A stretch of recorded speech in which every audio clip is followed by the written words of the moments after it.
కాబట్టి ఈ స్థలములో మీరు కూర్చొని ఉన్నారు. దేవుని కనికరం ఎంత గొప్పదంటే ఈ వాక్యం బోధించిన తర్వాత, ఈ వాక్యం మీరు విన్న తర్వాత దేవుడు మిమ్మల్ని ఎలా లేపుతాడో విశ్వాసంతో చూడండి. దేవుడు ఎలా అంచెలంచెలుగా నిన్ను ఎదిగేటట్టు చేస్తాడో.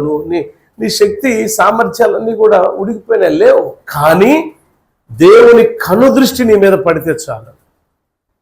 బైబిల్ గ్రంథంలో కీర్తనకారుడు ఒక మాట అంటాడు, యెహోవా యందు భయభక్తులు గల వారి మీద ఆయన కనుదృష్టి నిలబడి ఉండును, లేక నిలిచి ఉండును అంటాడు.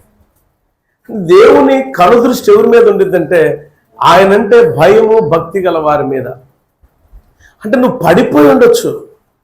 145వ కీర్తనలో భక్తుడు ఇక్కడ మాట్లాడుతున్న ఒక ఆత్మీయమైన సాక్ష్యంతో కూడుకున్న ఒక ప్రవచనాత్మకమైన సందేశం కూడా అనుకోవచ్చు దీన్ని.